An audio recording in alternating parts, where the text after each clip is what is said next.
आप तो पहले मुझे ये बता दीजिए कि आप आखिर हैं क्या? सलमान खान का मैं बहुत बड़ा फ़ैन हूँ तब से जब मैंने होश संभाला था। अच्छा, एक छोटा सा Salman Khan body language challenge करते हैं। मैं आपसे मूवी का नाम लूंगा, आप उनका कोई एक एक्शन जो सलमान खान का एक गेस्चर जो बताता हो वो आप मुझे करके दिखाइएगा हमारी व्यूअर्स को। अच्छा। दबंग। हम तुम में इतने छेद करेंगे कि कंफ्यूज हो जाओगे, तो सांस कहाँ से ले। और जुड़वा। प्यार करने वाला तो प्यार ही करेगा ना, प्यार करे जो प्यार करेगा वो शादी भी करेगा। राजा टंग टंग टंग टंग टंग टंग टंग टंग टंग टंग। धर्मेंद्र जी का जो मेरा एक बहुत प्यारा गाना जो मेरे दिल के करीब है, हर शाम आँखों पे तेरा चल लहराए, मैं सांस लेता हूँ तेरी खुशबू आती है। जी, सनी देओल से उनकी तुलना की कि सनी देओल गया वहाँ पूरा हैंडपंप उखाड़ लाया और सलमान भाई वहाँ गए मार भी खा गए।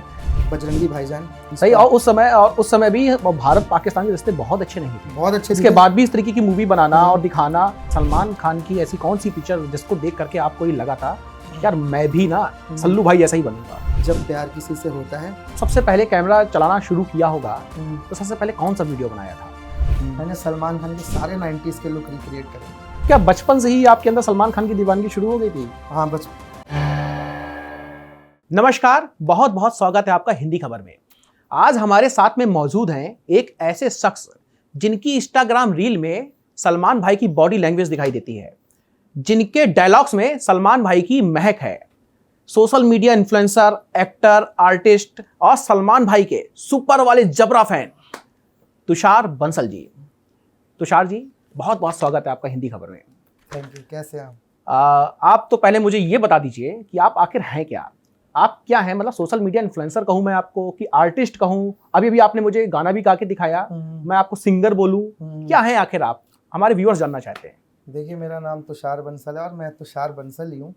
और सलमान खान का मैं बहुत बड़ा फ़ैन हूँ तब से जब मैंने होश संभाला था और उनकी मूवीज़ देख के बड़ा हुआ सलमान सर की। और फैंस तो बहुत होंगे सलमान खान के, और ऐसे भी फैंस होंगे जो उसकी एक्टिंग भी करते हैं, मिमिक्री भी करते हैं। बट एक्चुअली में कभी कभार लोग ओवर कर देते हैं, ये ज़्यादा ये करना, आंखें चढ़ाना। जैसे बहुत सारे इंस्टाग्राम पे लोग आते हैं, आप देखते होंगे। तो मुझे उनमें सलमान खान की झलक नहीं दिखती। जो सलमान खान एक क्या कहते हैं, जो सलमान खान का एक जो अपना स्वैग है, अपना पर्सोना है, वो ये हवाबाजी नहीं है जो आजकल लोग करते हैं। तो मैं उस 90s का और 2000 के दशक के सलमान खान का फ़ैन हूँ, जब वो एक सुपरस्टार बन के उभर रहा था। अच्छा। वो सुपरस्टार बन के सलमान खान उभर रहा था। उसने लाखों लोगों को इंस्पायर किया, मुझे भी इंस्पायर किया। मैंने जिम जाना सलमान खान की वजह से शुरू किया। अच्छा। और सलमान खान सिर्फ उसकी मूवीज़ की वजह से ही नहीं, सलमान खान जी जो अपनी पर्सनल लाइफ में हैं, चैरिटी करते हैं, लोगों की मदद करते हैं, और उन्होंने बहुत लोगों के लिए बहुत कुछ किया है जो कि मीडिया में कभी आया भी नहीं। अच्छा अच्छा अच्छा। एक बीइंग ह्यूमन चैरिटी तो अलग है। हाँ। कोई रास्ते में मिल जाता है तो किसी की भी हेल्प कर दी, किसी का करियर बना दिया। तो बहुत कुछ सलमान खान की गुड डीड्स हैं जिस वजह से हम जैसे लोग उनके फैन हैं। अच्छा, आपने जब सबसे पहले कैमरा चलाना शुरू किया होगा तो सबसे पहले कौन सा वीडियो बनाया था? I think I was something around 21 और 22। तब मैं ललित कला अकेडमी में था और मैं थिएटर करता था। तो तब मेरे फादर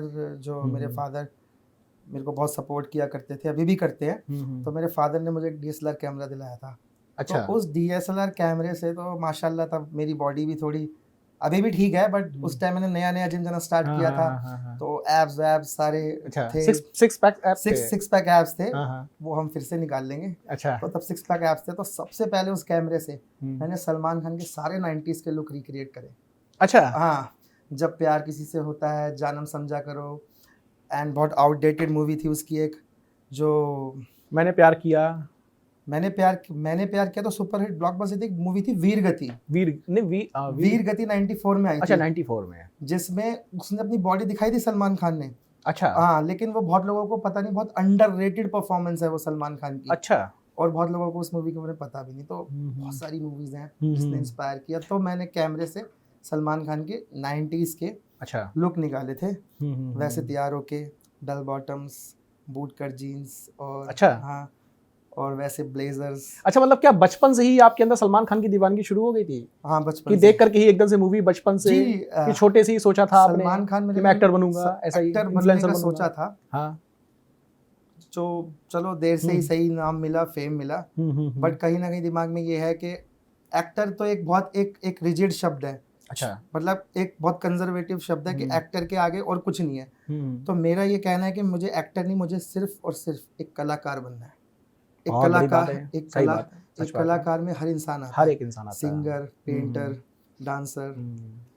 सब अच्छा, कुछ। कौन सी ऐसी मूवी थी जिसने सलमान खान की, ऐसी कौन सी पिक्चर जिसको देख करके आपको ये लगा था यार मैं भी ना सल्लू भाई ऐसा ही बनूंगा? मेरे लिए तो सबसे पहली मूवी सलमान खान की जो सबसे इंस्पायरिंग मेरे लिए रही है, पहले तो मैं एक बताता हूँ कि स्टाइल और थोड़ा जैसे फैशन सेंस में जब बोला जाए कि जो जिसने फैशनेबल बनाया मुझे, जिस मूवी ने फैशन लुक क्रिएट्स करे मैंने जिस मूवी को देख के, वो मूवी थी जब प्यार किसी से होता है, हाँ। और हर दिल जो प्यार करेगा। हर दिल जो प्यार करे, और ये दो रानी मूवी- मुखर्जी वाली है सर। रानी हाँ, मुखर्जी, हाँ, हाँ, हाँ। आप शायद देख रहे होंगे, जैकेट भी हाँ, हाँ, हाँ, हाँ, आते हाँ। जाते आते जो मिलता जाता है है, तुम सा लगता लगता है। है। हाँ, हाँ। तो ये वैसी जैकेट है। अच्छा। और जिसने मेरे को इमोशनली बहुत ज़्यादा, सलमान खान की मूवी ने मेरे को जो झंझोड़ा अंदर तक, हाँ, हाँ। वो थी बजरंगी भाईजान अच्छा, और ये तो आज सुल्तान। के ये तो आज के लोग ज़माने हाँ, की हाँ, मूवी है, हाँ।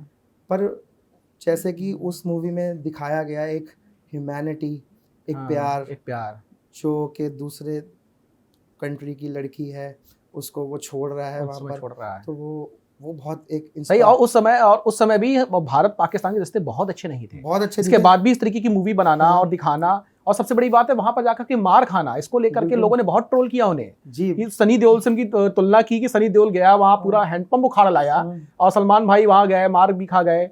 तो इस तरीके से उनको कुछ ट्रोल भी उस समय उनको ये झेलना पड़ा। इसके बाद भी उन्होंने एक अच्छा गेस्चर दिखाया कि हम देखो ना कि हम लोग किस तरीके के लोग हैं, भारतीय किस तरीके के होते हैं। बिल्कुल बिल्कुल। तो आप मेरे से पूछ रहे हो कि बचपन में मेरे को सलमान खान की ऐसी कौन सी मूवी थी जिससे आप सबसे पहले इन्फ्लुएंस हुए होंगे, लगा होगा यार मैं इसके अंदर कुछ ऐसा है जिस मैं वैसा बनना चाहता हूँ। एक ही मूवी है जिसने मेरे माता पिता के साथ मेरे रिश्तों में भी एक बहुत ज़्यादा मुझे चेंज किया, वो थी बागबान, सलमान खान की। तो बहुत छोटा सा रोल था उसमें, बहुत छोटा सा रोल था, लेकिन बहुत बहुत इम्पैक्टफुल था। वो 2000 दशक में आई थी। हाँ। उसके बाद जब मैंने वो मूवी बचपन में देखी थी, तो मैं ये सोचता था कि अगर मुझे बेटा बनना है तो आलोक जैसा बनना है। उसमें सलमान खान नाम आलोक होता है। और देखिए ऐसा है कि इंडियन पेरेंट्स बहुत लड़ाकू भी होते हैं, टॉन्ट भी मारते हैं, हर चीज़ करते हैं। तो हमारे माता पिता ने भी हमें बहुत डांटा है, मारा भी है हमारी गलतियों पे, सच बात है। लेकिन उसके बावजूद भी माता पिता का रोल जो रहता है बच्चों की लाइफ में बहुत बड़ा होता है। तो उसी बागबान के एक आलोक की तरह मैंने भी अपने माता पिता को हमेशा आइडलाइज किया है। क्या करते हैं पिताजी आपके? जी, पिताजी तो साइंटिस्ट है नेशनल फिजिकल लेबोरेटरी में। अच्छा। एक मम्मी हाउसवाइफ है। तो मेरे पिताजी बहुत एक ऐसी इंस्पिरेशनल फिगर रहे हैं मेरी लाइफ में कि उन्होंने एक पंजाब के छोटे से गांव से उठकर दिल्ली में आए, उन्होंने जॉब ली, और जॉब ली उसके बाद साइंस फील्ड में, साइंस एंड टेक्नोलॉजी में अपना नाम कमाया, अपनी एक विचार से, अपनी एक एथिक्स से। उन्होंने बहुत आगे तक गए। जब पंजाब से दिल्ली आए तो यहाँ पर फैमिली के साथ पूरा आए थे? नहीं, तब उनकी शादी नहीं हुई थी ना। तो इसके बाद जब यहीं पर शादी हुई उनकी, और आपके भाई बहन कितने हैं? मेरी छोटी बहन है, बस एक ही बहन है। हाँ जी। तो आप दोनों जब भाई बहन यहाँ पर हुए, माता पिता आप लोग 4 लोग, इसके बाद उनकी यहाँ पर जॉब करने लगे वो? हाँ, जॉब करने लगे। तो आपको जब बहन आपकी छोटी है जो, वो क्या कर रही है? बहन अभी मेरी last year Delhi university psychology honours. तो आपसे हर एक पिता जब इतना बड़ा साइंटिस्ट हो, तो वो पिता तो हर एक चाहेगा मेरा बच्चा भी पढ़े लिखे, हो सकता है इसी फील्ड में जाए, साइंटिस्ट बने। तो आपको कभी उन्होंने डांटा नहीं कि आप ये सोशल मीडिया इन्फ्लुएंसर, उस समय तो इतना ज़्यादा क्रेज भी नहीं था सोशल मीडिया इन्फ्लुएंसर का। ऐसा है कि मैं कुछ 12वीं 11वीं क्लास में था, तो मेरे एक सब्जेक्ट में बहुत कम नंबर आए थे। अच्छा।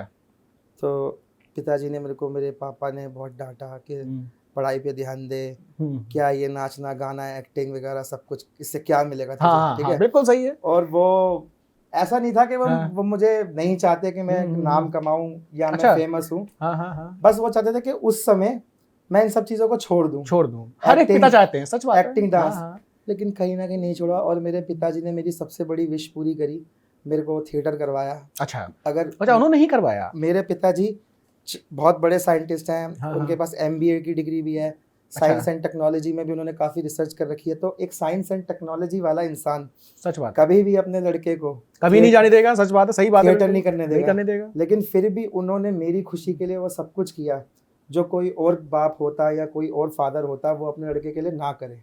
सही बात है, तो ये मेरे बिल्कुल सही पिताजी बात ने है। मेरे को ऐसी ऐसी सिचुएशन में भी मेरा साथ दिया, जिस सिचुएशन में मैं ऐसा सोचता था कि अरे मैं इस सिचुएशन से निकल ही नहीं सकता। निकल ही नहीं सकता हूँ। लेकिन वहाँ मेरे पिताजी, जैसे अभी जो मैंने आपको बताया था कि मेरे अभी लास्ट ईयर में बहुत सारे लीगल बहुत केसेस हाँ से हाँ जूझ हाँ रहा था, हाँ हाँ, और मतलब ऐसी सिचुएशन थी कि जो चीज़ें मैंने करी भी नहीं है उन चीज़ों के इल्ज़ामात मुझ पे लगाए गए, ऐसे ऐसे इल्ज़ामात कि कोई भी शरीफ इंसान अगर उन सब चीज़ों को पढ़ेगा तो उसकी रूह झंझोड़ जाएगी पूरी। ऐसे इल्ज़ाम लगाए गए उस इंसान ने जिसके ये साथ आप अपनी मैरिड लाइफ वाले बता रहे हैं, जी जी जी समस्या है जी मैरिड लाइफ, अपनो आपको अपनी वाइफ, कहने का मतलब है कि आपको आपकी एक्स वाइफ वाइफ, की वजह, एक्स वाइफ की वजह से हाँ, आपको काफी रिश्तों में काफी परेशानियां मिली, ऐसा आप बिल्कुल। बताना चाह रहे हैं? कि जिस इंसान के साथ मैं हम्म। इतना लंबे समय मैंने काटा एक रिलेशनशिप का, उस इंसान ने सिर्फ शादी के 6 महीने बाद मुझ पे ऐसे इल्ज़ाम लगाए जो कि मेरे माता पिता के लिए, मेरे लिए एक बहुत तोड़ने वाली चीज़ थी। अंदर से कोई भी इंसान टूट जाएगा, बिल्कुल सही है। बट एक इंसान जिसने मुझे टूटने नहीं दिया वो थे मेरे पिताजी। मेरे फादर उस वक्त मेरे साथ एक बिल्कुल एक पिलर की तरह मेरे साथ खड़े रहे। तो उन्होंने बोला कि अरे ठीक है, तू चिंता मत कर, हम मतलब सब नौबत देख कहाँ तक आ गई थी आपके ऊपर, जो इल्जामों की जो झड़ियां लग रही थी? झड़ियाँ लग रही थी। क्या कहते हैं, back to back back to back back to back, जब आप पे इल्ज़ाम लगते रहते हाँ हैं, हाँ हाँ। आप पे कंप्लेंट्स आती रहती हैं, तो बहुत एक नॉर्मल इंसान सुसाइड भी कर सकता है। और मैंने ये स्टेप कभी नहीं अपनाया क्योंकि मेरे जो पिताजी थे उन्होंने मेरा साथ कभी नहीं छोड़ा। भले ही मैं उनसे अलग रह रहा था, अलग था, लेकिन कहीं ना कहीं मुझे ये पता था कि मेरे पापा मेरे साथ है। और आज जो मैं जो भी यहाँ पर हूँ, इस वक्त बैठा हूँ आपके सामने इंटरव्यू दे रहा हूँ, और जो मेरे इतने सारे फॉलोअर्स हैं और मेरे इतने सारे लोग मुझसे प्यार करते हैं, वो सिर्फ मेरी पापा की वजह से है। आज अगर मेरे पापा ना होते तो मैं आज यहाँ पर ना सुना था बैठा आप पे होता। अटैक भी कुछ ऐसा हुआ था जिसकी वजह से आप जीवन में अपने काफी परेशान हुए? अटैक हुआ था, मैं उस बारे में विस्तार में नहीं जाऊँगा, वो भी कुछ उन्होंने करवाया था कुछ। क्या कहते हैं कि जब आज की डेट में औरतें अगर पैसा, औरतों को मुंह मांगा पैसा ना मिले, मैं औरतों के अगेंस्ट नहीं हूँ, हाँ हाँ हाँ आई रिस्पेक्ट एवरी वुमेन हाँ वर्किंग इन कॉर्पोरेट्स। आपके यहाँ भी बहुत सारी हाँ, लड़कियाँ हाँ, मेहनत कर रही हैं, हाँ हाँ तो जेन्युइन फेमिनिज्म को अपना आगे बढ़ावा दे रही हैं। ठीक है, कि एक होती हैं जो फेमिनिज्म का गलत इस्तेमाल करती हैं। हाँ, मैंने आपके बहुत सारे वीडियोस देखे हैं, आप मेल मॉलिस्टेशन में भी बहुत सारे वीडियोस बनाते थे। इसके बारे में थोड़ा मैं आपसे जानना चाहूँगा कि आप किस प्रकार से ये समझते थे कि इस इंडस्ट्री में जो है मेल मॉलिस्टेशन भी होता है, किस प्रकार से हो रहा है, और आपका शायद हुआ भी? इंडस्ट्री में मेल मॉलिस्टेशन होता है, लेकिन जब मैंने पर्सनल लाइफ में मेल मॉलिस्टेशन झेल लिया तो इंडस्ट्री के मेल मॉलिस्टेशन से मुझे कोई फ़र्क नहीं पड़ेगा, वो बहुत छोटी चीज़ है। तो मेल मॉलिस्टेशन पर मैंने वीडियोस ऐसी बनाई थी कि एक लड़की जिसको आपने, अगर एक इंसान हमेशा अच्छी तरह रखेगा, ध्यान रखेगा, और कभी उसने उसके ऊपर हाथ ना उठाया उस इंसान ने उस लड़की पे, लेकिन फिर भी उस लड़की के अंदर ये ऑडेसिटी है जाकर बोलने की कि इसने मुझे यहाँ पंच किया है, यहाँ पंच किया है, और पुलिस वालों के पास वो झूठ बोलती है ताकि उसको कुछ पैसे मिले, ताकि वो चीज़ हरास करके हाँ हाँ बिल्कुल सही, पैसा ऐठे। पैसा ऐठे। अब मेरे ऊपर इल्ज़ाम लगा कि I have punched my wife in stomach. Okay, मैं ये सोच रहा था कि मैं लिटरली अगर किसी को पंच करूँगा ना तो आई डोंट थिंक कि वो सर्वाइव कर पाएगा। कर ये मैं आपसे कहने वाला था। हाँ, तो मुझे नहीं लगता वो सर्वाइव कर पाएगा। मैं बहुत एक विनम्र किस्म का इंसान हूँ, बहुत प्यार करने वाला इंसान हूँ, कि अगर आप मुझे प्यार दोगे तो मैं बदले में आपको और भी प्यार दूंगा। लेकिन अगर आप क्या है कि अब मैंने एक चीज़ सीख ली है लाइफ में कि कोई कितना भी बुरा बोलता रहे आप पे, कुछ भी करता रहे, इग्नोर करो, या तो हंसने लग जाओ, हंसने लग जाओ, सबसे बढ़िया चीज़। क्योंकि मैंने इतनी बड़ी बड़ी चीज़ें, केसेस झेल लिए कि अब जैसे कोई मेरी बैक बिचिंग करता है ना या बुरा बोलता है तो मुझे उससे कोई फर्क नहीं पड़ता, मैं हंसने लग जाता हूँ। अरे ठीक है, गाली दे रहा है, बुरा बोल रहा है, नीचे गिराने की कोशिश कर रहा है, अरे नहीं यार, मैंने इससे भी बड़ी बड़ी चीजें देख ली। तो ये सब चीजें मुझे वो कहते हैं ना कि सबसे बड़ी दवा चुप, इससे बड़ी कोई दवाई नहीं है समाज में।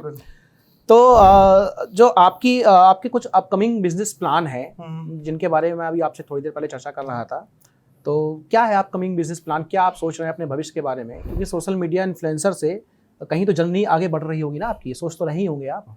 जी सोचा तो बहुत कुछ है। ये जो आपने शब्द बोला बिजनेस प्लान, ये गलत शब्द है। बिजनेस प्लान ये है कि जो भी मैं कमाऊं वो मैं किसी की सहायता में लगाऊं। मैं अपना घर यहाँ अपनी तिजोरी नहीं भरना चाहता। मैंने अपनी ज़िंदगी में 1 साल की लाइफ में कोर्ट के बाहर ऐसे लड़के खड़े खड़े देखे हैं जिनके माता पिता के पास पैसा नहीं है, जो गरीब है, और उनकी बीवियाँ उनको कोर्ट में धकेल रही हैं, उनको हैरास कर रही हैं, और उनके माता पिता का चेहरा उतरा हुआ है। माता पिता ये सोच रहे हैं कि हमने अपने लड़के को बड़ा किया है, पढ़ा लिखा कर। वही लड़के को पहले वकील हैरास करता है पैसे लेकर, जो गरीब होता है। 10-20 हज़ार कमाने वाला आदमी कहाँ से लॉयर अफोर्ड कर सकता है? देखे मैंने वहाँ लोग कि उनको वकील हैरास कर रहे हैं, फिर उनकी बीवियाँ उनको हैरास कर रही है। कोर्ट में जज को भी सब कुछ पता होता है कि कौन सही है कौन गलत है, बट क्या है कि गरीब हैं, मिडिल क्लास हैं, इसलिए वो लड़के दब के पैसा दे देते हैं, कर्जा लेके देते हैं, गाड़ी बेच देते हैं, घर बेच देते हैं। तो उस चीज़ के लिए मैं डेफिनेटली कुछ करना चाहता हूँ, और मैं चाहता हूँ कि ऐसे लोग जो 25 से 30 साल के लोग हैं जो इस परेशानी से जूझ रहे हैं, मैं उनके लिए कुछ करूँ, और उन लोगों के अगेंस्ट भी कुछ करूँ जो गरीब आदमियों से पैसा लूटते हैं, हैरास करते हैं, केस के नाम पे उनको बेवकूफ़ बनाते हैं। तो कहाँ तक पहुँचे आपके ये विचार? क्या आपने सोचा है भी आगे करने के बारे में? मैं आपके साथ बैठा हूँ, इतना बड़ा न्यूज़ चैनल है हिंदी खबर, आप मेरी बात दुनिया तक पहुँचाओगे तो मेरे विचार तो फैल गए। अच्छा, मेरे विचार तो दुनिया तक फैल गए। अच्छा, कि इस देश में आपको 100 में से 15% वकील अच्छे मिलेंगे, ठीक है, जो आपका सच के साथ साथ देंगे, लेकिन 85% आपको ऐसे वकील मिलेंगे जो सिर्फ आपसे हैरासमेंट करेंगे। और दूसरी चीज़ ये कि आज की डेट में लड़कियों को प्यार की वैल्यू पता चलना ख़त्म हो चुका है। जो लेडीज़ हैं जो ये केसेस करती हैं, हर लड़की नहीं, जो अपने पतियों को, अपने आदमियों को सिर्फ झूठे केसेस में धकेल रही है, मेरे को नहीं लगता कि वो कभी प्यार कर सकती है। और जो जेन्युइन लड़कियां हैं, मैंने अपनी पर्सनल लाइफ में जेन्युइन लड़कियां भी देखी हैं। वही मैं आपसे पूछने वाला था कि हर एक सफल व्यक्ति के पीछे कोई ना कोई एक औरत का, महिला का हाथ होता है। तो क्या अभी भी कोई एक महिला का हाथ है आपकी एक्स वाइफ के बाद? कभी आपने सोचा है उसके बारे में? सबसे पहले तो मेरी डेवलपमेंट में तो एक महिला का हाथ हमेशा ही रहेगा, वो है मेरी माता जी, मेरी माँ, मेरी मम्मी। और जो दूसरी इम्पोर्टेंट महिला का हाथ रहा है वो रहा है प्रीति का। अच्छा। प्रीति जो कि मेरे साथ अभी आई हुई थी। अच्छा। और वो मेरा सब कुछ देखती हैं, मेरा बहुत ध्यान रखती हैं, और सिर्फ प्रोफेशनली भी नहीं, पर्सनली भी बहुत मेरा ध्यान रखती हैं। और उन्होंने मेरे को डेवलप करने में बहुत ज़्यादा मेरी हेल्प करी है। और इसके बाद मैं एक महिला के बाद एक आदमी का भी नाम लेना चाहूँगा, वो मैं उसका नाम डिस्क्लोज नहीं करूँगा, बट वो पुलिस में है। अच्छा। वो पुलिस में है और वो अच्छी पोस्ट पे हैं। उन्होंने मेरा काउंसलिंग करी थी जब मैं डिप्रेशन में था, तो उन्होंने मेरा बहुत साथ दिया है इन केसेस से निकलने के लिए, मुझे एक नई पर्सनालिटी बना के उभारा है। अच्छा, अच्छा। तो मैं आपसे ये पूछना चाह रहा था कि आखिर सक्सेस आती कैसे है? टैलेंट से आती है कि कंसिस्टेंसी से आती है? जी, अक्षय कुमार ने एक बात कही थी बहुत साल पहले कि जब मैं एक्टर बनने आया था तो मेरे से बहुत खूबसूरत और हैंडसम लोग थे, लेकिन उनको मौका नहीं मिला।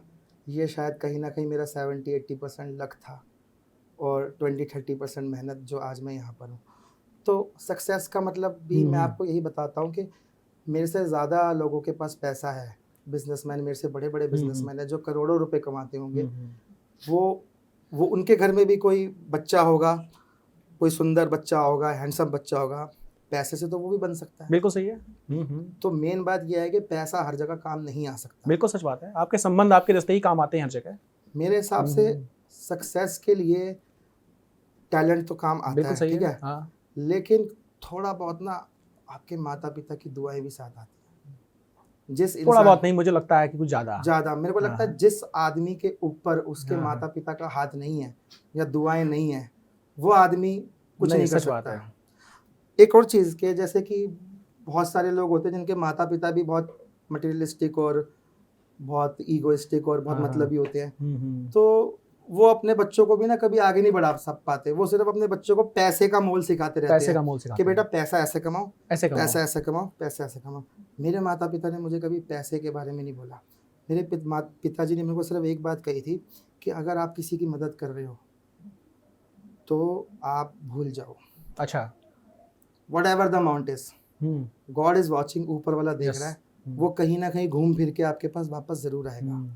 और इसी चीज़ पे मैं हमेशा चलता हूँ कि मैं अगर किसी की मदद कर रहा हूँ तो मैं उसको कभी जताऊँगा नहीं, चाहे 1 साल हो जाए, 2 साल हो जाए, 3 साल हो जाए। बट लोग होते हैं ऐसे कि किसी को 2000 रुपये दे दिए, चल भाई स्क्रीनशॉट ले रहे हैं, चल एक काम करियो ब्याज बढ़ा के इंटरेस्ट के साथ पैसे दियो। बिल्कुल सही है। वो चीज़ मैंने कभी करी नहीं, क्योंकि इंटरेस्ट क्या है? इंटरेस्ट वो है जो हम कमाते हैं लोगों के साथ बातचीत करके, लोगों के साथ अपना जो स्वभाव रहता है और उनसे हम जो प्यार कमाते हैं, वो हमारा इंटरेस्ट है। बिल्कुल सच बात है। कल को जब हम इस दुनिया में नहीं रहेंगे तो हम वो प्यार ही हमारा इंटरेस्ट है जो हम कमा के लेके जाएंगे। जब आप मेल मॉलिस्टेशन में जब वीडियोस बनाते थे तो आपने बताया कि सबसे ज़्यादा आपने इन्फ्लुएंसर, जब भी आप इन्फ्लुएंसर वाला आपने रोल निभाया है अपना, तो आपने मेल मॉलिस्टेशन में खूब वीडियोस बनाए हैं। तो क्या आपको जो अवार्ड मिले हैं वो मेल मॉलिस्टेशन में इन्फ्लुएंसर करने की वजह से ही मिले हैं? जी, मुझे तो ना एक्चुअली क्या था, जब मैंने पहली वीडियो बनाई थी मेरी बहुत दाढ़ी बड़ी हुई थी, मेरे हाथ की सर्जरी हो रखी थी। अच्छा, ये हाथ की सर्जरी तो मुझे देखा, दाढ़ी बड़ी तो मैंने देखी है। और मेरा एक फ्रेंड था यतिन, अच्छा, उसका नाम है यतिन, तो वो भी अच्छा थोड़ा न्यूज़ व्यूज़ कवर करता है, थोड़ा इवेंट्स वगैरह करता है। तो उसने मेरा फर्स्ट पॉडकास्ट करा और मैंने अपना सारा दुख दिल खोल के बताया। अच्छा, कि किस डिप्रेशन के फेज से मैं निकला, मेरे इन लॉज ने मुझे कितना परेशान किया, मेरी वाइफ जिसका नाम सान्या भल्ला है, सान्या भल्ला है उसका नाम। अच्छा, उसने मेरे को कितना मेंटल टॉर्चर किया, मेरे को पिन करा, मेरे दिमाग में इतना सब कुछ बहुत कुछ था। तो वो फर्स्ट पॉडकास्ट मैंने करा और मुझे सच में नहीं पता था कि वो पॉडकास्ट इतना बड़ा हिट हो जाएगा कि उस पॉडकास्ट से पहले मेरे 10-12 हज़ार व्यूज़ आते थे।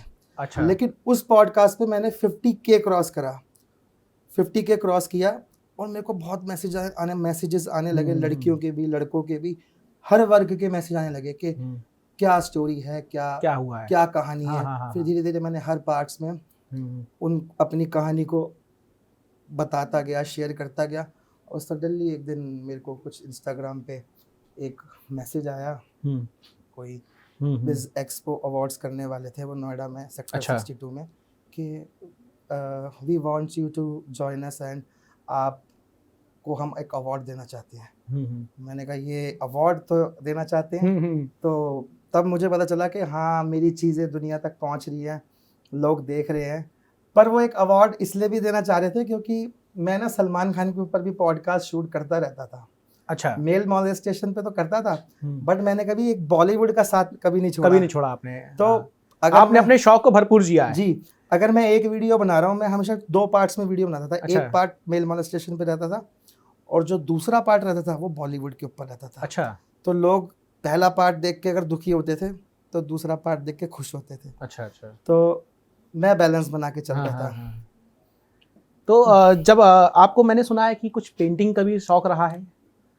हाँ बिल्कुल, मैं बहुत अच्छा स्केच बनाता हूँ। अच्छा। और मुझे स्केचिंग का हमेशा से शौक था।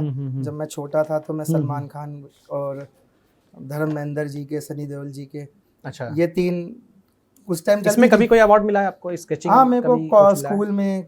अच्छा, मैं एक सवाल आपसे पूछना भूल गया, आपको किन किन सेलिब्रिटीज के हाथों अभी तक अवार्ड मिला हुआ है? जी मैं सबसे पहले अवार्ड से पहले मैं बताना चाहूँगा, मैं सबसे पहले जिस सेलिब्रिटी से मिला था वो था वरुण धवन, सुई धागा के प्रमोशन पे। अच्छा, जो उसकी मूवी आई थी सुई सुई धागा, धागा, हाँ हाँ हाँ। वो मैं 2017 में मिला था उनसे, अच्छा। वरुण धवन जी से। और उसके बाद उस टाइम मैं थोड़ा इंस्टाग्राम पे रील वगैरह तो नहीं बनाता था, बट मैं इंटर्नशिप करता था। अच्छा। इंटर्नशिप करता था तब मैं वरुण धवन से मिला। लेकिन जो ये 2025 जो रहा है, ये बहुत एक सुनहरा सफर रहा है मेरे लिए, जिसने मेरे को यहाँ से यहाँ ला दिया। 2025 में ऐसा क्या हुआ आपके साथ? 2025 में मेरे को awards, back to back awards मिलते रहे। मेरे को मोहित अरोड़ा जी के प्रोडक्शन में रहकर, जो एक रनवे शोज ऑर्गेनाइज कराते हैं, उनके साथ मैंने रनवे शोज करे बहुत सारे। अच्छा अच्छा अच्छा। रनवे शोज करे, मॉडलिंग शोज करे। अच्छा। तो थोड़ा वहाँ पर डांस वगैरह भी करता था। तो जो अवार्ड मेरे को मिला है, पहला रिमी सेन से मिला, वो भी एक इन्फ्लुएंसर के तौर पे मिला था। लेकिन जो सबसे बड़ी अचीवमेंट मेरी रही है मेरे पॉडकास्ट और मेरे काम के इम्पैक्ट से, अच्छा, वो अवार्ड मेरे को मिला है बिज़ऑप अवार्ड जरीन खान से। जरीन खान से। जरीन खान से। फिर जो सबसे बड़ी अचीवमेंट मेरे लिए रही है वो है अरबाज खान से अवार्ड, सलमान खान के भाई अरबाज खान से। उसमें top 100 influential figures of Instagram from Delhi NCR अच्छा। में एक मेरा नाम भी था 100 लोगों में। अच्छा। और हाल ही में मेरे को बिपाशा बासु से अवार्ड मिला। अच्छा अच्छा अच्छा। जिसमें top 50 influential figures of Delhi NCR थे। अच्छा। जिनमें से एक मैं भी था। अच्छा तुषार जी, एक बात ये बताइए, अचानक आपके पास फोन आ जाए, घंटी बजे और सामने सलमान खान मौजूद हो, वो आपसे कहें भाई कोई मूवी करेगा मेरे साथ, तो आपकी क्या प्रतिक्रिया होगी? जी पहले तो मैं बहुत ज़्यादा एक्साइटेड हो जाऊंगा।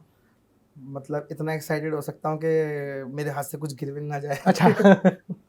तो वो होगा तो बहुत अच्छा होगा। और सलमान खान के साथ सिर्फ मेरा एक मूवी करने का ही एम्बिशन नहीं है। सलमान खान से मैं सिर्फ जो मैं सोचता हूँ कि देखिए, मूवी मिल जाए, पैसा मिल जाए, ये सब बहुत मतलबी चीज़ें हैं, ठीक है। मैं सिर्फ उनको 15 मिनट, जैसे मैं आपसे बात कर रहा हूँ वैसे ही उनसे बात करना चाहता हूँ। क्या बात करेंगे वैसे? मैं उनको बताना चाहता हूँ कि मेरी ज़िंदगी में आपका एक बहुत महत्वपूर्ण भूमिका रही है। अच्छा। और आपने मुझे कदम कदम पे इंस्पायर किया है। और सबसे बड़ी बात कि जब जब मुझे डिप्रेशन भी आता था, ऐसा लगता था यार अच्छा, क्या चल रहा है, मैं क्या चल रहा है, जीवन बेकार है, कुछ बेकार नहीं है। हाँ। चला दिया गाना सलमान खान का, अच्छा। जब प्यार किसी से होता है, और पुरानी 90s के गाने सलमान खान के अच्छा। लगा के एकदम सारा डिप्रेशन दूर। अच्छा, ऐसा पहली बार हुआ है 17-18 सालों में। उनकी एक्टिंग भी कर ली थोड़ा सा, कोई आए जाए मेरे ख्यालों में। तो सलमान खान ने भी मेरे को बहुत एक मोटिवेट किया है हर कदम पे। तो बस मैं उनसे, मेरा मोटिव यही रहेगा जी, मुझे आपसे साथ मूवी करनी नहीं करनी वो तो अलग बात है, बट मुझे आपसे 15-20 मिनट बैठ के अपने दिल की बात कहनी है। अच्छा। सलमान खान से, ये है मेरा गोल और ये है मेरा एम्बिशन सलमान खान के साथ, बस। अच्छा, एक छोटा सा Salman Khan body language challenge करते हैं। मैं आपसे मूवी का नाम लूंगा, आप उनका कोई एक एक्शन जो सलमान खान का एक गेस्चर जो बताता हो वो आप मुझे करके दिखाइएगा हमारी व्यूअर्स को। अच्छा, तो मैं बोलूं नाम मूवी का? हाँ बोलिए। दबंग। हम तुम में इतने छेद करेंगे कि कंफ्यूज हो जाओगे कि सांस कहाँ से ले, और और एक होता है पुलिस वाला, एक होता है गुंडा, हम कहलाते हैं पुलिस वाला गुंडा। जुड़वा। जुड़वा, जुड़वा के बहुत सारे डायलॉग हैं। कौन सा डायलॉग सुना? हाँ, जुड़वा का एक डायलॉग मुझे याद है, वो थोड़ा ऐसा है, प्यार करने वाला तो प्यार ही करेगा ना, प्यार करे जो प्यार करेगा वो शादी भी करेगा। राजा टंग टंग टंग टंग टंग टंग टंग टंग टंग टंग। टाइगर। टाइगर मेरी one of the most favourite movies में। उसमें जो शिकार तो सब करते हैं, शिकार, लेकिन टाइगर से बेहतर शिकार कोई नहीं करता। और आप कोई अच्छा जो डायलॉग उनका जो समझते हो? सबसे अच्छे डायलॉग्स तो उनके वांटेड में ही है। वांटेड, मैं बोलने ही वाला था अगली मूवी, अगर आप नहीं बोलते तो मैं जरूर कहता भाई वांटेड, तो देखिए आप भूल ही गए। वांटेड का वो वाला सीन है जो मेरे लिए काम करेगा, मैं सिर्फ मनी भाई के लिए काम करता हूँ। ये कौन सा भाई है, ये इसकी बात कर रहा है क्या? मस्जिद से चप्पल चोरी हो गई है? अबे मस्जिद से चप्पल चोरी नहीं होती, जिसका मन करता है वो उठा के लेके जाता है। अब फोन काट और पका मत। मेरे साथ काम करने के सिर्फ 2 रिक्वायरमेंट है, पुलिस से डरने का नहीं और मरने से, पुलिस से भिड़ने का नहीं और मरने से डरने का नहीं। जो जो पुलिस की बात करता है वही मरने से डरता है। हम्म। वो बोलता है ना उसके सामने हाँ, बैठ हाँ, के ऐसे करके हाँ, डरता है, जो भी काम करूंगा 50-50। 50-50। ओ बहन इन भाई लोगों को राखी बांधने का, हम्म, तो टेंशन मत ले, तेरे को हम्म, राखी नहीं बांधूंगी। हम्म, तो ऐसे बहुत सारे वांटेड के हैं कि डायलॉग्स हैं जो मतलब एक टपोरी मास वाले डायलॉग्स हैं जो मिमिक करता रहता हूँ मैं, but I think this is not the right stage के मैं पूरी एक्टिंग करके आपको ऐसे हाँ, हाँ, टेढ़ा हाँ, करके हाँ, दिखाऊं। हाँ। बस यही है वांटेड अच्छा, इसके अलावा सलमान खान के अलावा भी किसी एक्टर को कभी जिया है आपने अपने अंदर, हाँ। महसूस किया है कि हाँ मेरे अंदर मैं इनको भी अच्छी तरीके से कॉपी कर सकता हूँ? वरुण धवन। क्या, कुछ सुना के दिखाइए। हाँ, मैं तेरा हीरो आपने देखी है? हाँ बिल्कुल देखिए। हाँ। हम्म, आज के बाद ना अंगद, अगर तूने गलती से भी मेरे मॉम डैड या सुनैना को याद किया तो मेरठ जाने वाली अगली ट्रेन पकड़ूंगा, गली नंबर 14 में, कोठी नंबर 12 में तेरी माँ के चरण छू के मैं कहूंगा, हे माँ मुझे माफ कर दे माँ, क्योंकि मैं तेरे लाल का वो हाल करने वाला हूँ जो 2003 वर्ल्ड कप में सचिन और सहवाग ने पाकिस्तान का किया था। तो अभी किसी एक्टर से मिलने का जो कभी आपका सपना रहा है, किन किन एक्टरों से आप मिल चुके हैं वैसे? अभी आपने अरबाज खान का नाम भी बताया, जरीन खान का भी बताया, विपाशा बासु से आपको अवार्ड भी मिला है, अभी आपने ये भी बताया। तो इसके अलावा भी किसी और एक्टर से अभी आपको कभी मिलने का मौका मिला है? जी मैं सोचता हूँ कि, तो यही सोचता हूँ कि सलमान खान से, अक्षय कुमार एक बहुत अच्छे एक पर्सनालिटी है, और सबसे जो चाहत थी धर्म जी से मिलने की थी, लेकिन धर्म जी अब नहीं रहे, और ये एक इंडस्ट्री का बहुत हैवी लॉस है कि धर्मेंद्र साहब जो एक बहुत बड़ी ऐसी शख्सियत थी, ही मैन तो वो बाद में बने, लेकिन उससे पहले जो उन्होंने इंटेंस रोल करे, जैसे कि सत्यकाम, उनकी मूवी आप देखो, बड़ी सरलता से और साधारण तरीके से एक इंसान ने अपनी बात भी रख दी सच्चाई की। और धर्मेंद्र जी का कोई डायलॉग हमारे दर्शकों को आप सुना चुके हैं, अगर सुना सके? धर्मेंद्र जी का तो सबसे फेमस एक डायलॉग वही है जो धर्म जी अक्सर बोलते हैं, बसंती इन कुत्तों के सामने मत नाचना, और बहुत सारे हैं धर्मेंद्र के डायलॉग। बट धर्मेंद्र जी का जो मेरा एक बहुत प्यारा गाना जो मेरे दिल के करीब है, अगर आप परमिशन दे तो मैं उसकी हाँ बिल्कुल बिल्कुल सर, बिल्कुल। धर्म जी का गाना वही है, हर शाम आँखों पे तेरा चल लहराए, ये थोड़ा कट कर देना बीच में, ठीक है? गाना कोई दिक्कत नहीं है। हाँ, तो वो गाना है, पल पल दिल के पास तुम रहती हो, जीवन मीठी प्यास ये कहती हो। इसकी एक लाइन है, मैं सांस लेता हूँ तेरी खुशबू आती है, एक महका महका सा पैगाम लाती है, मेरे दिल की धड़कन भी तेरे गीत गाती है। और जब धर्म जी का आया, खबर आई, ऐसा लगा ही नहीं कि वो हमारे बीच में नहीं है, क्योंकि मेरी मदर बहुत बड़ी धर्म जी की फ़ैन रही है, बचपन से देखा है हमने सब कुछ, फोटोज़ वगैरह, तो हमारे घर में सब धर्मेंद्र को प्यार करते थे। तो ये एक बहुत हैवी लॉस है, मैं धर्म जी से मिलना चाहता था, लेकिन चलो कोई नहीं, हमारी मेमोरीज में और धर्म जी हमेशा रहेंगे एक सदाबहार हीरो। सदाबहार ऐसा एक्टर देखा ही नहीं गया। बिल्कुल बिल्कुल, ऐसा एक्टर कहते थे उनके बारे में, ऐसी ऐसी कहानियां हम लोगों ने सुनी, जिस समय अभी वो नहीं रहे, तो हम लोगों ने ऐसी ऐसी कहानियां सुनी कि वो यूनिट में जिस समय वो शूटिंग कर रहे होते थे, वो अपने अपने मूड में ही रहते थे। कहते थे एक पिक्चर मूवी की शूटिंग कर रहे थे, वहां पर उन्होंने बंदूक में खोके नकली गोली की जगह असली गोली लगा दी और शूट कर दिया। तो कहते थे डर असली होना चाहिए, मैंने इसलिए इसमें लगा दी असली गोली चुपके से। सबसे बड़ी चीज, एक चीज और धर्म जी की है कि जब वो शोले की मूवी की शूटिंग करे थे, जो 1975 में आई थी, तो उसकी शूटिंग पुरानी मूवीज की तो आपको 2 साल पहले शूटिंग स्टार्ट होती थी, क्योंकि तो अब तो यूनिट ले जाने में, ट्रांसपोर्टेशन में, बहुत सारी चीजों में समय लगता है। उस टाइम उन्होंने कोई एक्शन डायरेक्टर बुलाया था बाहर से, ये रमेश सिप्पी। अच्छा, रमेश सिप्पी के जो थे सिप्पी ब्रदर्स, तो सिप्पी ब्रदर्स से उन्होंने कोई एक्शन डायरेक्टर मंगवाया था बाहर से। तो जब उन्होंने अमिताभ बच्चन, धर्मेंद्र, जब धर्म जी को देखा, धर्मेंद्र को, तो उन्होंने कहा ये जो वीरू का रोल है विदाउट मेकअप करेंगे और थोड़ा रफ लगेगा। अच्छा, क्योंकि वो एक चेहरा ही एक ऐसा था, एक पर्सनालिटी ही ऐसी थी कि लगता था कि कोई मर्द खड़ा है। बिल्कुल सच बात है। और सबसे बड़ी बात धर्म जी की ये रही है कि वो कभी भी सुपरस्टार की रेस में नहीं भागे। अच्छा। जिस टाइम अमिताभ बच्चन एक उभरता हुआ सितारा था, अमिताभ बच्चन सर हाँ, हाँ, एक हाँ, उभरते हुए हाँ, सितारे थे, हाँ, हाँ। राजेश खन्ना का भी एक राजेश खन्ना, नाम हाँ, था, बहुत बड़ा नाम था। और विनोद खन्ना भी आ हुँ, रहे हुँ, थे, हुँ। जा रहे थे, मूवीज कर रहे थे। उस वक्त धर्मेंद्र जी ने अपने आप को जो मेंटेन किया है, मेंटेन किया है अपनी स्टारडम को, स्टारडम को। वो एक काबिलिय तारीफ है हुँ, कि हुँ। इतने सारे एक्टर होने के बावजूद भी तुम रोमांटिक हीरो बन के भी आ रहे हो, हाँ, तुम एक्शन स्टार बन एक्शन के भी भी आ स्टार। रहे हो। और जैसे शोले आई थी, उसके 1977 में उनकी एक मूवी आई थी ड्रीम गर्ल, हाँ, तो हाँ, हाँ। ड्रीम गर्ल ने तो एक अलग ही एक एक अलग ही ऑरा बना दिया था ऑरा उनका। बना हाँ, दिया, हाँ, आप समझ सकते हैं इस हाँ, हाँ, चीज हाँ, को। हाँ, हाँ। तो बहुत सारी मूवीज हैं धर्मेंद्र जी की। लोग भी देखना चाहते थे, हेमा हम्म, मालिनी को, धर्मेंद्र को साथ में देखना भी चाहते थे, हाँ, तो एक ऑरा ही बन चुका था। बिल्कुल बिल्कुल। तुषार जी, आप ये बताइए कि मैंने सुना है कि आप कुछ अपने प्रोडक्शन हाउस के बारे में भी सोच रहे हैं। जी, हाल ही में उसमें अभी क्या उसमें रखें, क्या चीज़ें उसमें आपने सोच रखी हैं, क्या क्या आगे करने वाले हैं आप उसमें? जी, मैं अभी सोच रहा था कि 14 दिसंबर को मेरा ब्रांड का लॉन्च है लखनऊ में, अच्छा। तो मैं उसको तब एक बड़ा मुकाम देने वाला हूँ।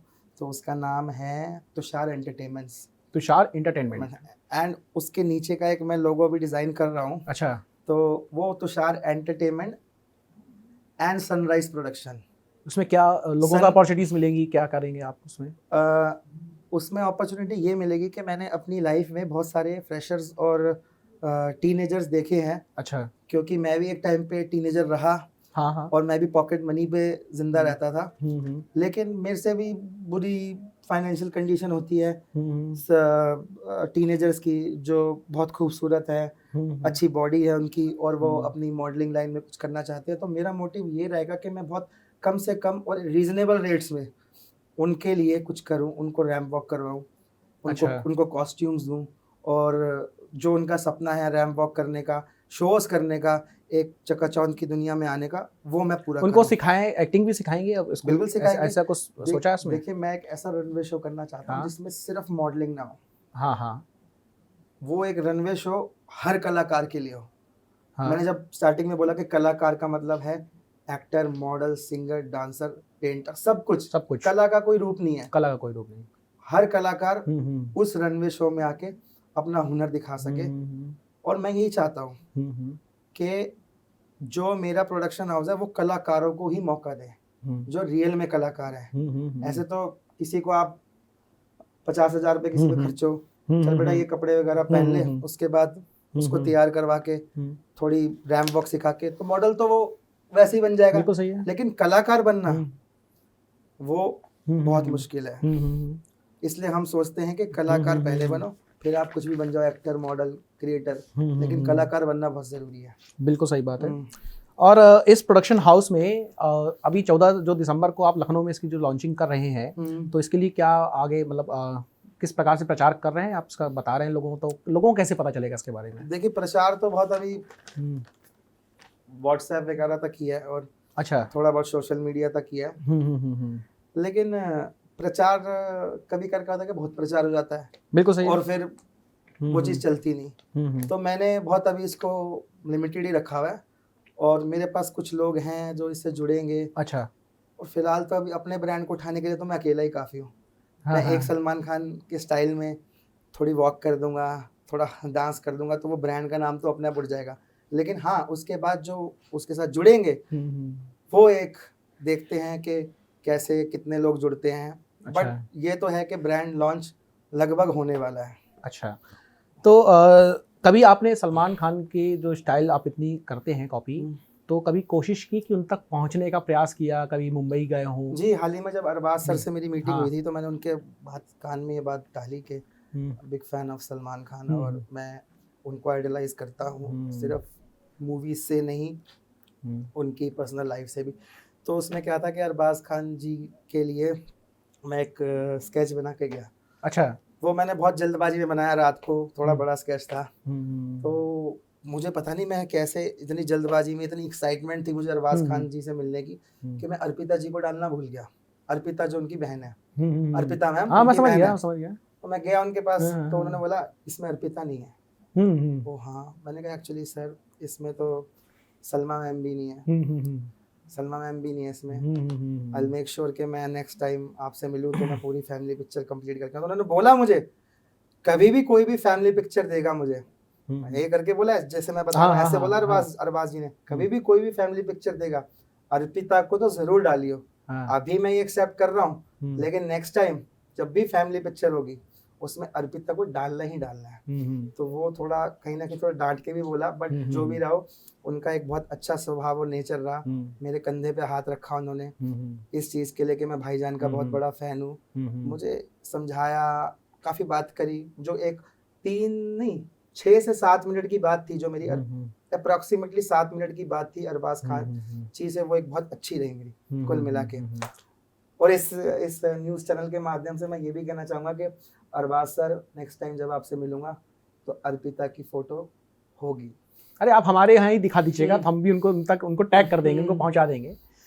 अच्छा, एक चीज़ ये बताइए, जैसे सोशल मीडिया जो इन्फ्लुएंसर्स होते हैं, तो इनकी जिम्मेदारी क्या होती है? सोशल मीडिया इन्फ्लुएंसर की अपनी क्या लग्जीरियस जो लाइफ दिखाते हैं, अपनी लाइफ इतना लग्जीरियस लाइफ दिखा करके लोगों को प्रभावित करते हैं, और जो कंटेंट क्रिएटर्स होते हैं उनकी असली जो संघर्ष है वो तो देख नहीं पाते हैं। देखिए, ये बहुत गलत चीज़ है। हाँ। जो आजकल इन्फ्लुएंसर्स करते हैं कि कोई शोरूम में जा रहे हैं, गाड़ी की वीडियो डाल रहे हैं, नए फ़ोन लेके वीडियो डाल रहे हैं। हम भी डालते हैं, लेकिन आई डोंट थिंक कि ये चीज़ इन्फ्लुएंशियल है। ये चीज़ इन्फ्लुएंस कर सकती है। एक इन्फ्लुएंसर समाज को इन्फ्लुएंस कैसे कर सकता है? अपने ज़बान से, अपने शब्दों से, और जो वो कंटेंट बना रहा है। जैसे कि मैंने आपको बताया कि मैं फेमस गाड़ियां दिखा के या पैसा दिखा के नहीं हुआ, या कोई कॉन्टैक्ट दिखा के नहीं हुआ। मैं फेमस अपने कंटेंट पे हुआ, जो मेरा कंटेंट था, जो मैंने बोला वीडियोस में, जो मैंने चीजें शेयर करी वीडियोस में, उन चीजों में लोग मुझे जानते हैं, या फिर मेरे टैलेंट की वजह से, जो मैं सलमान खान का एक गेटअप कैरी करता हूं, बट सलमान खान के गेटअप कैरी करने के बावजूद भी मेरी एक अपनी आइडेंटिटी है, वो भी आइडेंटिटी मैं कभी छोड़ता नहीं। तो ये सब इन्फ्लुएंसर आप तब कामयाब हो जब आप लोगों को अपने शब्दों से, अपने काम से, अपने कंटेंट से प्रभावित कर रहे हो, ना कि आज मैं इस क्लब में जा रहा हूँ, आज मैं यहाँ रेस्टोरेंट में खाना खा रहा हूँ, आज मैं इस शोरूम में गाड़ी लेने जा रहा हूँ। ये कभी भी ये गरीब आदमी को पता है क्या सोचता है गरीब आदमी? अरे यार, काश मेरे पास भी गाड़ी होती, काश मेरे पास भी पैसा होता। नहीं, हमें उल्टा दुनिया को ये दिखाना है, चाहे अमीर हो, चाहे गरीब हो, चाहे मिडिल क्लास हो, आपको मोटिवेट करना है हर वर्ग को कुछ करने के लिए, कुछ बनने के लिए। हाँ, सही है। इन्फ्लुएंसर का कोई धर्म जाति कहाँ होती है। वही तो मैं कह रहा हूँ कि मेरा कंटेंट कभी भी इन फ्यूचर कभी भी आएगा, वो किसी धर्म से रिलेटेड नहीं होगा, किसी कास्टिज्म से रिलेटेड नहीं होगा, पैसे से रिलेटेड नहीं होगा। एक क्लासी लाइफ तो चलो हर किसी को दिखानी चाहिए, बट वो इन्फ्लुएंस नहीं करती। अच्छा, उनको कोई मैसेज देना चाहेंगे आप, जो लोग अश्लीलता खूब परोसते हैं पूरे सोशल मीडिया में? जब भी आज आप अपने घरों में ना रील अपने आप घर वालों के साथ बैठ के कभी देख नहीं सकते। देखिए, इतनी अश्लीलता परोसते हैं, कपड़े उतार देंगे, वायरल हो जाएंगे। ऐसा है कि कपड़े उतार के तो मैंने भी अपनी पास्ट लाइफ में इंस्टाग्राम पे पोस्ट करे हैं। मैंने लड़कियों के साथ भी शूट करे हैं, बट वो एक मेरे को भी पता है, एक गैप और एक लिमिटेशन, लेकिन लोग अपनी लिमिटेशन भूल जाते हैं। तो वो तुषार जी, अंत में एक सवाल मैं आपसे पूछूंगा कि जो आप बिजनेस टाइकून बनने जा रहे हैं, तो इसमें आप किन बच्चों के लिए भी आप क्या करने जा रहे हैं, और इनको आप क्या देंगे? कुल मिलाकर के मेन सवाल का जवाब मुझे यही चाहिए कि आप उसमें उन बच्चों को क्या देने वाले हैं। उन बच्चों को मैं वो सब कुछ दूंगा जो वो चाहते हैं अपनी लाइफ में बनना। मैं उनके लिए कोई कॉस्टिंग या कोई बजट सेट नहीं करूंगा। एक लिमिटेड और कम बजट में जो वो अफोर्ड कर सकते हैं, हर मिडिल क्लास आदमी अफोर्ड कर सकता है, उस बजट में मैं उनको वो प्लेटफॉर्म प्रोवाइड करवाऊंगा कि जिससे बड़े बड़े मीडिया चैनल, न्यूज़ चैनल उनको जाने, और ज़िंदगी में उनका भी एक अपनी आइडेंटिटी और नाम हो। और दूसरी बात कि हम जो भी पैसा कमाएंगे, वो मेरा कोशिश यही रहती है कि मेरी तरह और भी बहुत सारे लोग हैं जिनके माता पिता हैं, गरीब हैं, बहुत परेशानी से जूझ रहे हैं, उनकी मैं मदद कर सकूं। तो ये थे हमारे साथ तुषार बंसल जी, जिन्होंने अपनी कला, मेहनत और भाईजान की पॉजिटिविटी से लाखों लोगों को प्रेरित किया है। तो इसी के साथ जो है मैं तुषार जी से जो है धन्यवाद कहूँगा कि आप हिंदी खबर में आए, और मैं बहुत आपको थैंक यू बोलूँगा दिल से कि हिंदी खबर ने ये यहाँ पर एक हिंदी खबर में मेरे को इतना बड़ा आपने मौका दिया कि मैं अपनी बात रख सकूं, और थैंक यू फॉर कॉलिंग। अच्छा, नहीं नहीं, ऐसे ऐसे थैंक यू नहीं होगा। एक बार सलमान खान वाली स्टाइल हाँ। और एक कोई उनका डायलॉग, इसके अच्छा। साथ आप भी धन्यवाद करिएगा इस इंटरव्यू को। ओके। शुरू उन्होंने किया, खत्म मैं करूंगा। ओ बहन भाई, तू लड़की के पीछे भागेगा, लड़की पैसा लेके भागेगी। तू पैसे के पीछे भागेगा, लड़की तेरे पीछे भागेगी। बट पैसे के पीछे ठीक है भागना, बट अपने एथिक्स, जैसे मेरे पिताजी मुझे समझाते हैं, never ever lose your ethics. उसी की बुनियाद पे आप हैं, उसी की बुनियाद में हम हैं, उसी की बुनियाद पे पूरा संसार है। बाकी सब तो ये थे हमारे साथ तुषार बंसल जी। कमेंट करके जरूर बताइएगा, और कैसा लगा आपको ये हमारा इंटरव्यू, इसमें आप अपनी राय जरूर रखिएगा। धन्यवाद।